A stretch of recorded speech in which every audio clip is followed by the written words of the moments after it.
The alarm screamed through the bridge of the patrol cruiser. Captain Hannah jumped from her seat, her purple skin turning darker with stress. The sensors showed something impossible. A structure. Massive. Ancient. Floating in the forbidden zone where nothing should exist. "Captain, should we report this?" her second officer asked, his voice shaking. Hannah stared at the screen. Every Veltrine officer knew the rules. The forbidden zone was off limits. Ships that entered never returned. But something called to her. A feeling she could not explain. "No," she said. "We investigate first." The cruiser moved slowly into the zone. The stars looked different here. Older somehow.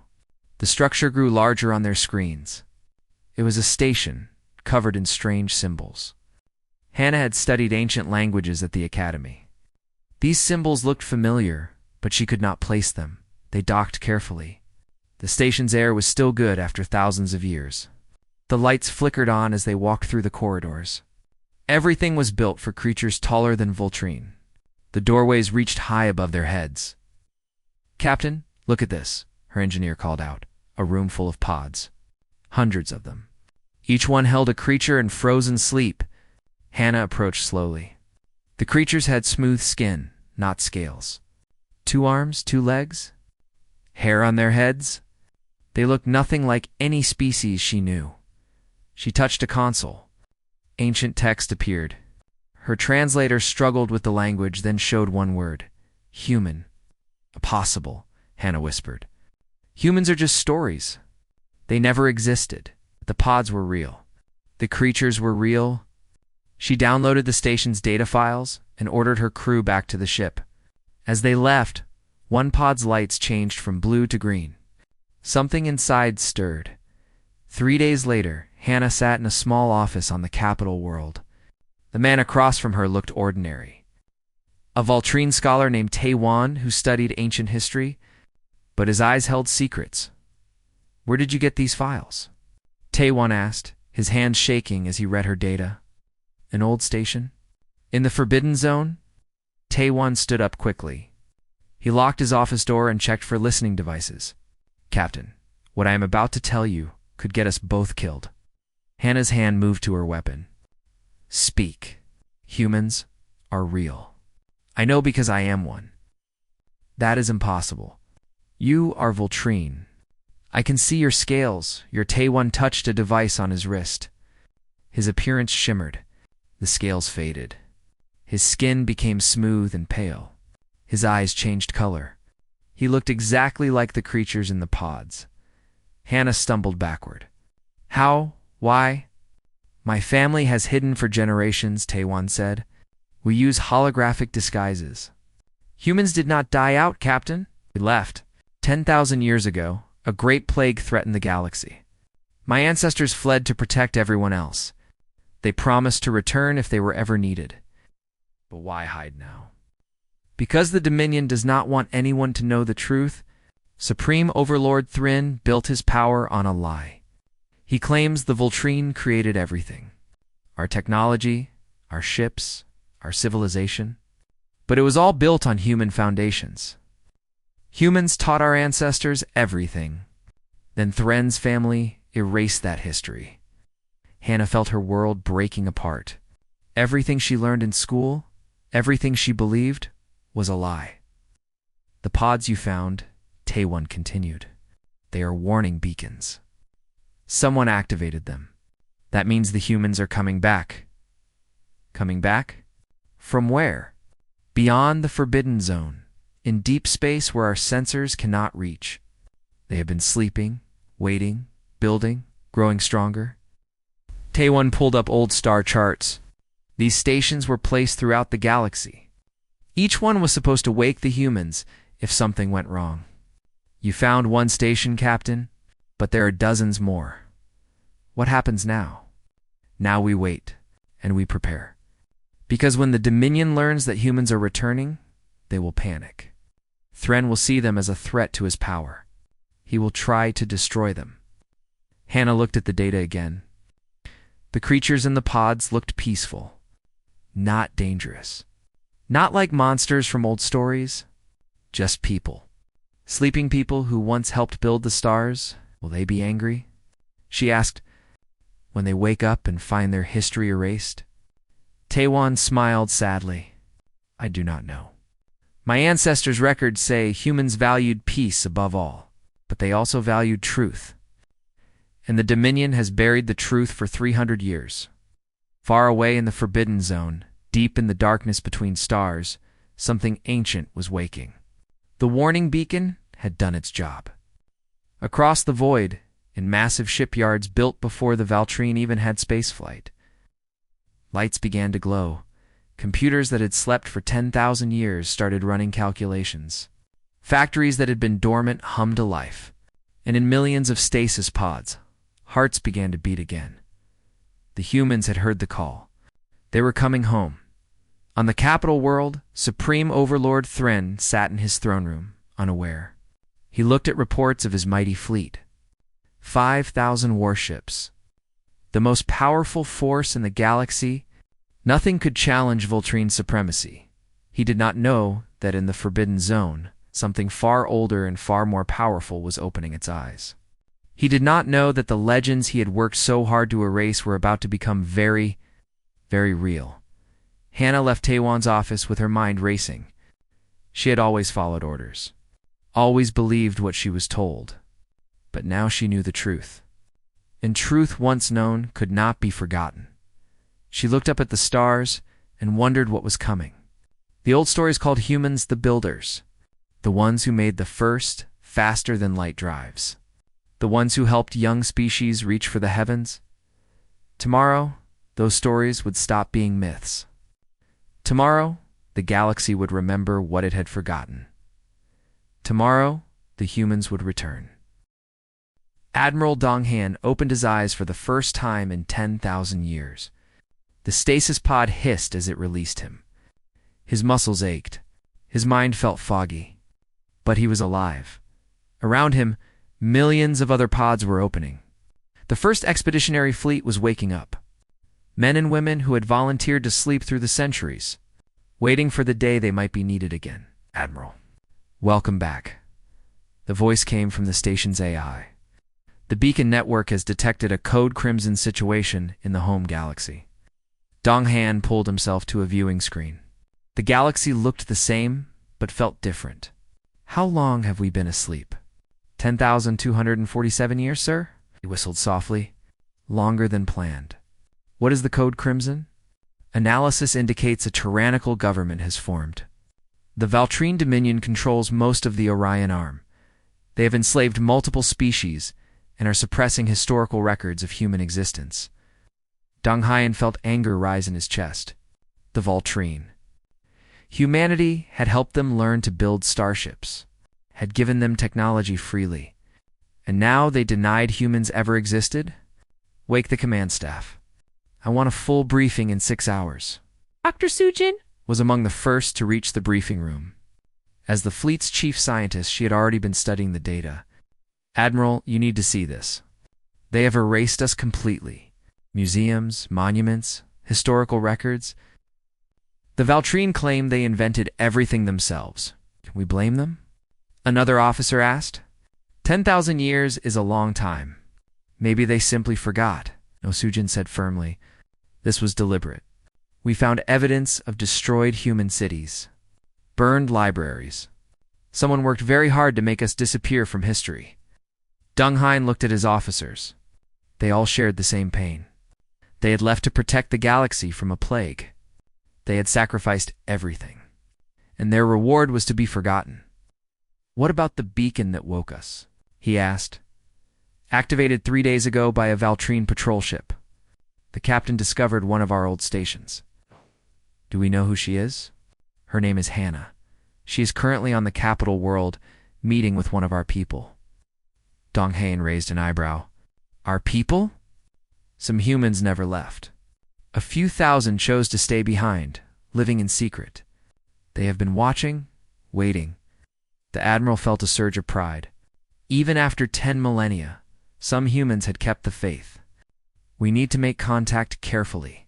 If the Dominion fears us, they might do something stupid. But it was already too late for careful approaches. General Krovik stormed into Supreme Overlord Thren's palace with urgent news. My lord, our sensors have detected energy signatures in the Forbidden Zone.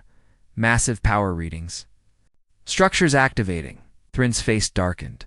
Structures. What kind of structures? Unknown. But they are old. It's very old. And they are building something. Send scouts. I want to know what is in that zone. The scouts never returned. Their last transmission showed enormous ships under construction. Ships like nothing the Dominion had ever seen. And then the transmission cut off. Thren called an emergency meeting of his war council. We have a potential threat in the Forbidden Zone. I want it eliminated before it becomes a problem, sir. We do not know what we are dealing with, one advisor said carefully. I do not care. The Dominion does not tolerate mysteries. Prepare the battle fleet. Meanwhile, Captain Hannah and Scholar Taewan were arrested by Dominion security forces. Someone had been watching Taewan's office. Someone had heard their conversation. They sat together in a detention cell, deep underground. Hannah looked at Taewan with new eyes. Without his holographic disguise, he looked completely human. So different from Veltrine. They will execute us, Taewan said quietly. We know too much. Maybe your human friends will save us. Maybe, but they do not know we are here. High above them, Dong Hyen was making difficult decisions. Ambassador Yuna had volunteered to make first contact. She would take a small diplomatic ship and try to speak with the Dominion leadership. They might kill you, Dong Hyen warned her. Yuna smiled. They might. But we have to try peace first. That is what humans do. Her ship jumped into Dominion space, broadcasting friendship messages in every known language. The Dominion fleet surrounded her immediately. This is Ambassador Yuna of the Human Expeditionary Fleet. We come in peace. We wish to speak with your leaders. It's on the Dominion flagship. General Krovik laughed. Human? There are no such things as humans. This is a trick. Some kind of rebel propaganda. He ordered his weapons to fire. Yuna's ship barely escaped. She jumped away with her hull burning and systems failing. A patrol ship found her emergency pod floating in space. The captain, against orders, pulled her aboard. When the captain saw Yuna, she gasped. The ambassador looked exactly like the creatures in the old stories, exactly like the beings from Captain Hannah's discovery. You are real, the captain whispered. Yes, Yuna said. We are very real, and we need your help. Back in the Forbidden Zone, Dong Hyen received news of the attack. His face became hard as stone. They fired on a diplomatic vessel. They tried to kill an unarmed ambassador.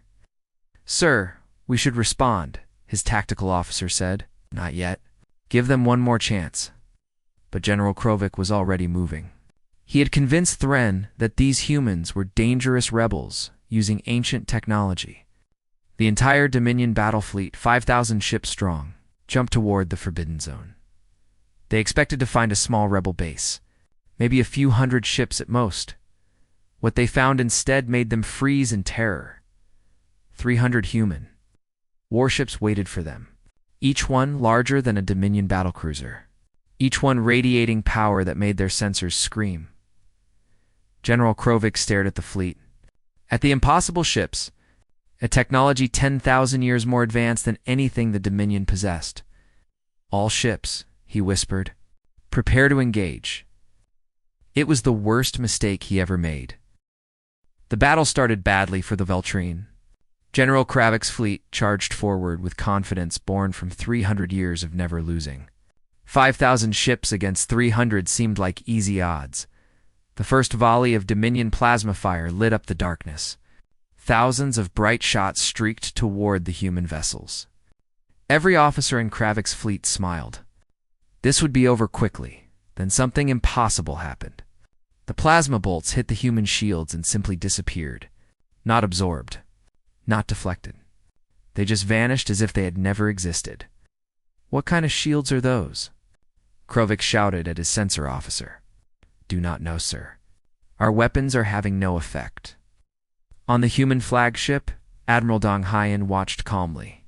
He felt no joy in what was about to happen. These were children fighting with toys against adult warriors. It was not fair. But they had fired first. Turn fire, he ordered. Minimum power. Disable only. The human weapons were unlike anything the galaxy had seen in 10 millennia. Directed energy beams that cut through Dominion shields like paper. Missiles that moved faster than Veltrine sensors could track. And most terrifying of all, precision. Every shot hit exactly where the humans wanted. Within 5 minutes, 200 Dominion ships were drifting dead in space. Not destroyed. Just disabled.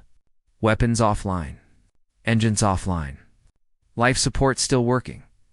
Krovik could not believe what he was seeing.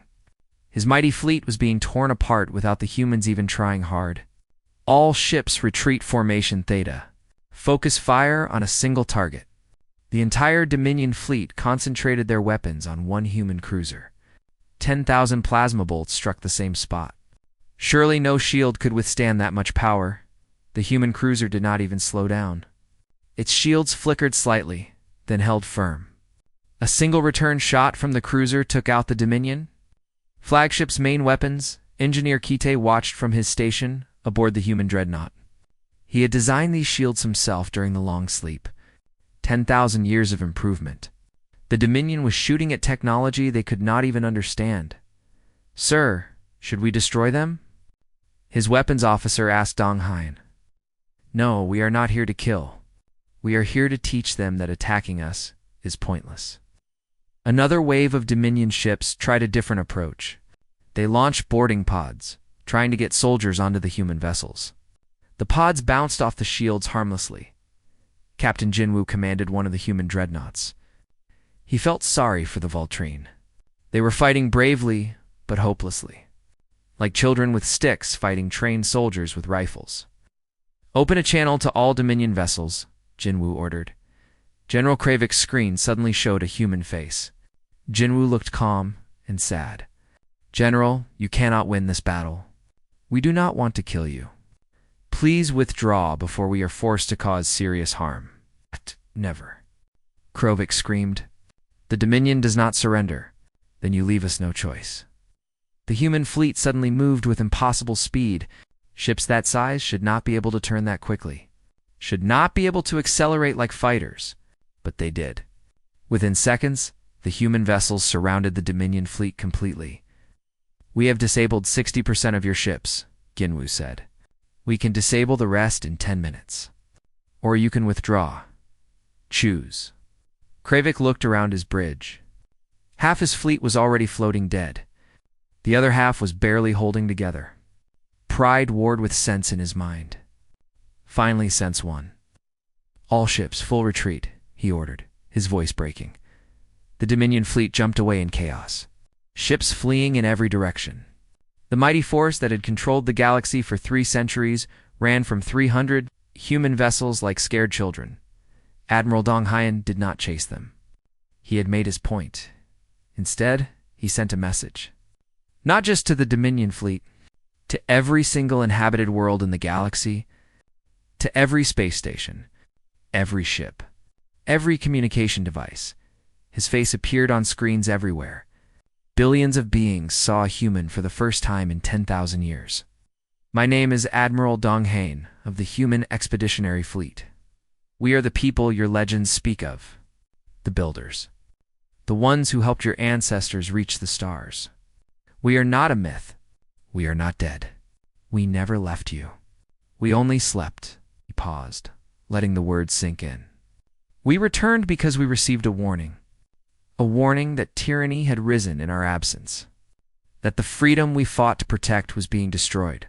We came back to help. To stand with those who seek peace and justice. But Supreme Overlord Thren chose to attack us.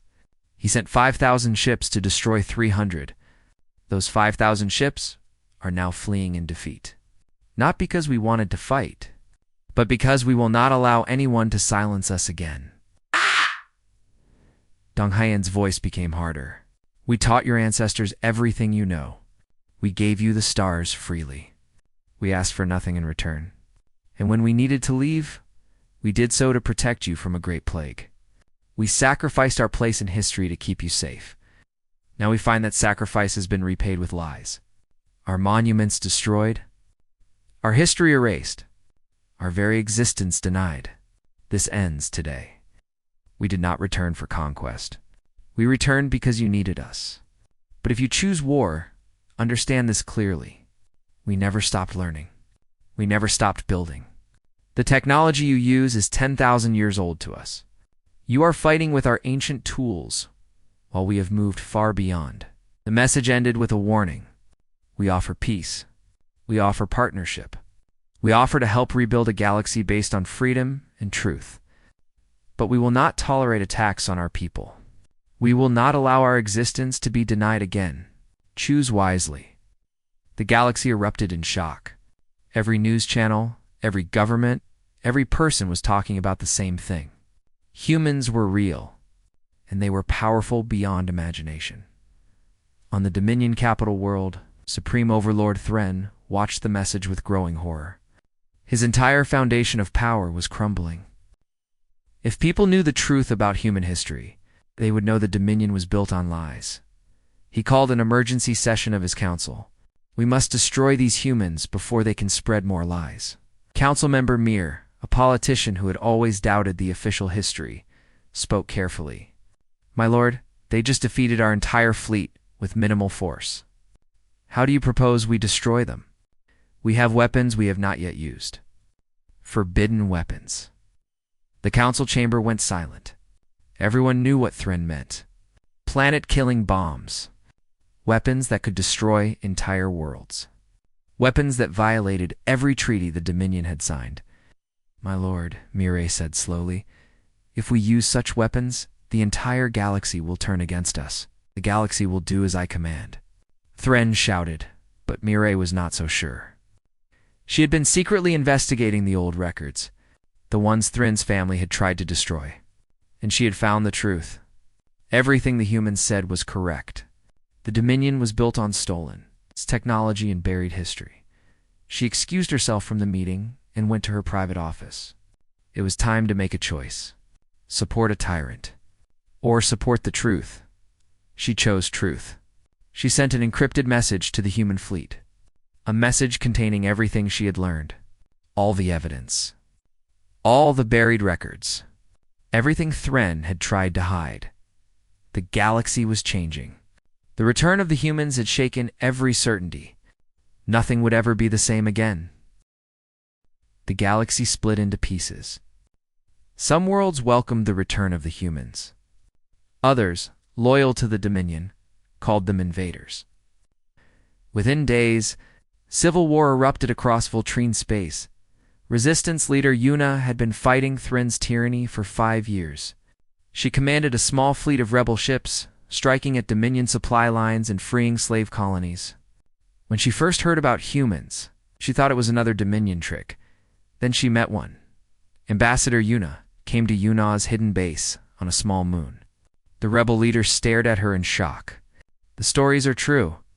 You really exist. We do, Yuna said simply, and we want to help you fight for freedom. Why? We are not your people. Yes, you are. 10,000 years ago, humans helped every species we met. That has not changed.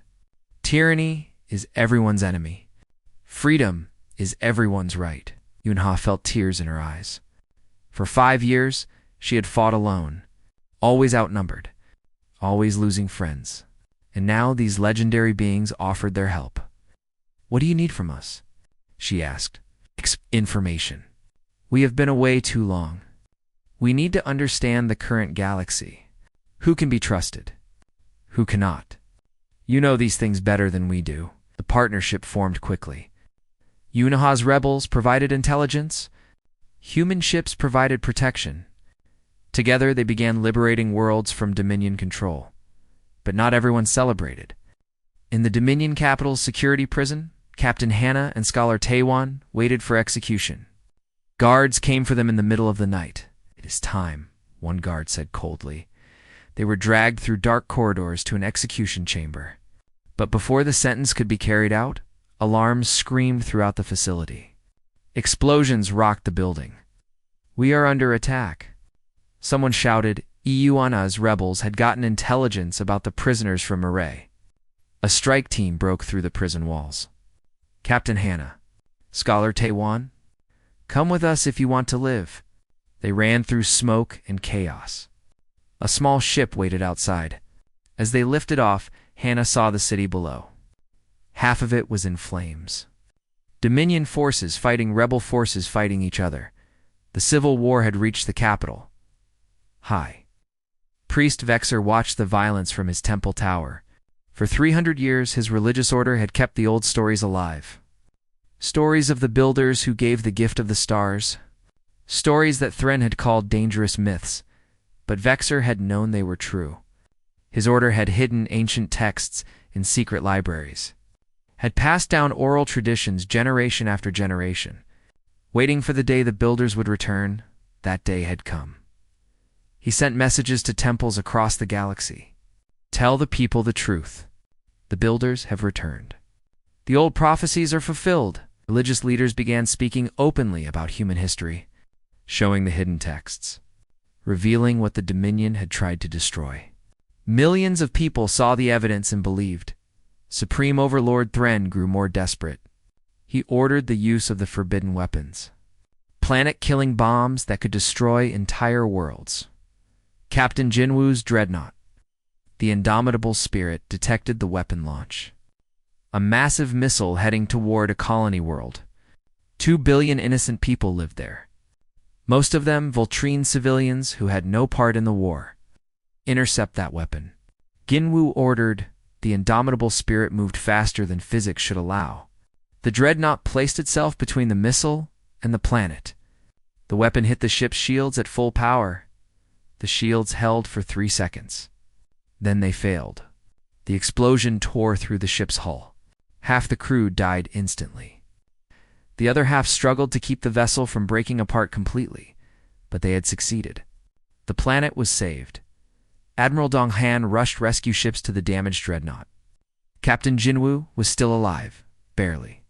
Most of his crew was dead or dying. Did we save them? Jinwu whispered through blood-filled lungs. You did, Dong Han said, holding his friend's hand. 2 billion people live because of you. Jinwu smiled and closed his eyes for the last time. The sacrifice shocked the galaxy. The humans had lost one of their most powerful ships to save Voltrine civilians, people who belonged to the same species that was fighting against them. Public opinion shifted. More worlds turned against Thren. More military officers refused his orders. The Dominion was collapsing from within. Dr. Sujin made another discovery in her research. She found records of the ancient plague that drove humans away. It had not been natural. It was a bioweapon created by a species called the Vectari, a civilization that feared human advancement and tried to eliminate them. The Vectari are extinct now, Sujin told the command staff, but they left behind ruins. The Dominion is built on top of those ruins. Thren's palace sits on the foundation of a Vectari military complex. So the Dominion literally built itself on the remains of humanity's enemies, Dong Haiyan said quietly, without even knowing it. Ambassador Yuna worked with council member Mireille to spread this information. The evidence was overwhelming. The Dominion's entire foundation was built on lies. Mireille spoke openly on public broadcasts. I am a Voltrine. My ancestors were taught by humans how to reach for the stars. And then my family helped erase that history. I cannot undo the past, but I can tell the truth now. The humans were our teachers, our friends, our partners, and we betrayed them. Her broadcast went viral across the galaxy. Billions of beings saw a Dominion Council member admit the truth. Scholar Taiwan added his own voice. Safe now with the rebels, he told his story. A human who lived in hiding for his entire life, who watched the Dominion build power on stolen technology while denying the theft ever happened. I am Taiwan, he said to the camera. I am human. My family has hidden for 300 years. We watched. We remembered. We kept the faith. And now the truth cannot be hidden anymore. His message reached into every home, every school, every military barracks. The truth spread like fire, and lies burned away in its heat. Supreme Overlord Thren, watching his empire crumble, made one final desperate decision. He would take the capital city hostage. 10 million people. He would threaten to destroy them all if the humans did not leave the galaxy forever. The galaxy held its breath. Would the humans save people who had denied their existence? Would they sacrifice their return for the lives of those who had erased their history? Admiral Dong Haiyan looked at his officers. We will save them. Not because they deserve it, but because that is what humans do. Supreme Overlord Thren stood in his palace, surrounded by antimatter bombs. Enough explosive power to turn the entire capital city into dust. 10 million hostages who did not even know they were hostages. Send the message to the human fleet, he told his remaining loyal guards. Leave the galaxy, or I destroy the city. Admiral Dong Haiyan received the ultimatum aboard his flagship. His command staff waited for his decision. They could destroy Thren easily. A single precise shot from orbit would end the crisis. But it would not stop the bombs from exploding. We need another way, Dong Haiyan said. Captain Hannah spoke up. She had been given command of a small human corvette after her rescue. I know that, Palace. I served in the security forces before all this. There are ways in that most people do not know about. Thren will have those routes guarded, not all of them. When I was young, I found service tunnels that had been sealed off. Forgotten maintenance passages. If we could get a small team inside, Taiwan added his knowledge. I studied the palace architecture for years. I know where the main power systems are located. If we could cut power to the bomb triggers, we might have a few seconds to disable them. It was a desperate plan. But it was the only plan they had. Ambassador Yuna volunteered to lead the mission. I speak Voltrine fluently. I can pass for one of you with the right disguise. Council member Mir contacted them through secret channels. I can help from inside. I have access to the palace security systems. I can guide you through the passages and shut down cameras. The team prepared quickly. Yuna Hana, Taewon, and 5 human special forces soldiers. They would infiltrate while Dong Haiyan's fleet provided a very loud distraction. The human fleet moved into orbit around the capital world. All weapons powered up. Shields at maximum. It looked like they were preparing for an assault. Thren watched from his palace, confident. They will not risk the city. They have proven they care too much about innocent lives. He did not see the small shuttle that slipped through his defenses. Did not notice the team entering the forgotten tunnels beneath his palace. Hannah led them through darkness. The old passages were filled with dust and broken equipment, but they were empty of guards. Mir's voice guided them through communication devices. Turn left at the next junction. Climb up 3 levels. You will come out near the power distribution center. They moved silently. Years of military training made the human soldiers like ghosts. Taewon's knowledge of the building's layout proved invaluable. They reached the power center without being detected. Taewon studied the systems. This will cut power to the entire palace for about 30 seconds. After that, backup generators will activate. 30 seconds, Yuna said. We will have to move fast, she signaled Dong Haiyan. The human fleet above suddenly launched a massive sensor barrage. Not weapons. Just powerful scanning beams that made every alarm in the palace scream. Thren's guards rushed to defensive positions. All attention focused on the fleet above. No one noticed when the palace went dark. 30 seconds of darkness. The team split up, each member racing to a different bomb location. Mireille had given them the positions. They had practiced the route 100 times. 20-8 seconds. Yuna reached the first bomb. Her fingers flew over the controls. Human technology made the Dominion security look like toys. The bomb disarmed. 25 seconds. 2 human soldiers reached bombs in the east wing. Disabled both simultaneously. 20 seconds. Hannah found the largest bomb in the throne room, right next to Thren himself. She worked in complete darkness, her hands guided by memory. 15 seconds. Taewon struggled with a complicated trigger mechanism. This bomb was different, more advanced. His fingers slipped on the controls. 10 seconds. Warning lights flickered as backup power prepared to activate. 8 seconds. Taewon took a deep breath, forced himself to be calm. Tried again. 5 seconds. The bomb deactivated. Taewon whispered a prayer of thanks. 3 seconds. Yuna confirmed all bombs were disabled. 1 second. The lights came back on. Thren stood in his throne room blinking in confusion. Why had the power failed? He tried to activate the bombs. Nothing happened. The doors burst open. Yuna walked in with her weapon raised. Behind her came soldiers. Not just humans. Veltrine soldiers loyal to Yunha's rebel forces, and members of the Dominion military who had refused to follow Thren's final mad orders. It is over, Yuna said simply. Thren reached for a weapon. Captain Hannah, who had once served him loyally, stepped forward and blocked his path. No more, my lord. No more death. No more lies. He was arrested without violence. The hostage crisis ended without a single casualty. News spread across the galaxy instantly. The tyrant was captured. The capital was safe. And the humans had once again chosen to save lives rather than take them. In the weeks that followed, the galaxy began to rebuild. Ambassador Yuna proposed a new galactic council. Every species would have a voice. Every world would have representation. Humans would participate, but not dominate. We learned that lesson 10,000 years ago, Yuna told the first council meeting. Power concentrated in one group's hands always leads to tyranny. We will help. We will advise. We will share our knowledge.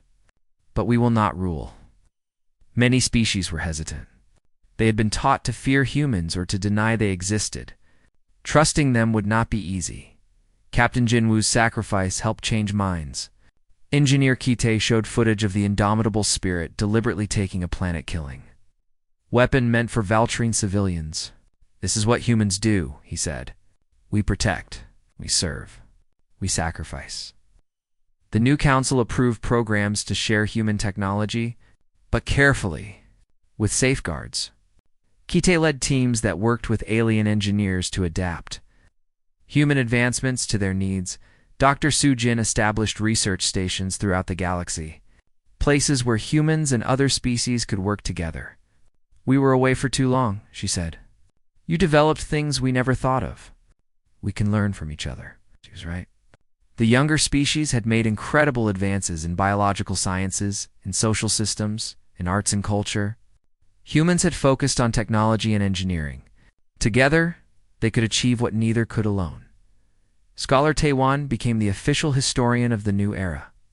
He gathered all the hidden texts, all the oral traditions, all the buried records.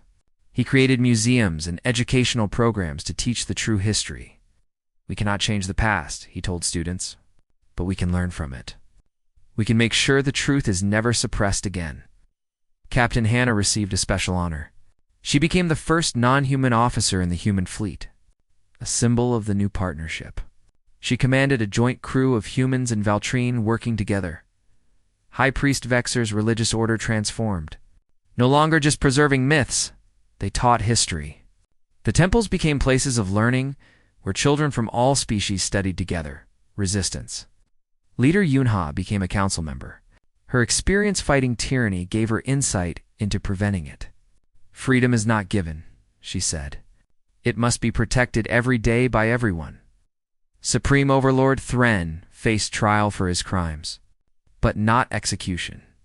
Yuna argued against the death penalty. We do not believe in answering death with death.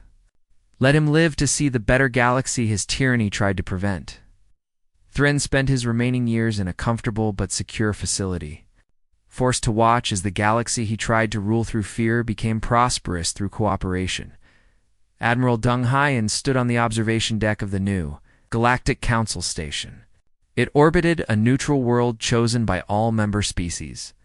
Ships from 100 different civilizations docked there regularly. Ambassador Yuna joined him at the window. Together they watched a human vessel dock next to a Valtrine cruiser. Crew members from both ships greeted each other as friends. 10,000 years ago, we left because we had to, Yuna said softly. We were trying to protect everyone from the plague. Today we return because we choose to, Deng Haiyan finished. This time, we will make sure everyone remembers.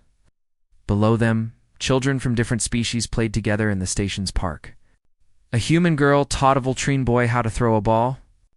A young priest from Vexor's order read stories to a mixed group of youngsters. The stories were about the builders, about the humans who gave the galaxy the stars. But they were not myths anymore. They were history. True history, and the future they were building together would be even better. Dong Hayan smiled as he watched the ships come and go. The galaxy was healing. Understanding was replacing fear. Cooperation was replacing conflict. Truth was replacing lies. A technician approached them. Admiral Ambassador, the new deep space sensors are online. We can now see beyond the Forbidden Zone, into areas we never explored before. Anything interesting? Yuna asked. Sir, there are signals. Possible civilizations we never made contact with. Thousands of them. Donghyun and Yuna looked at each other.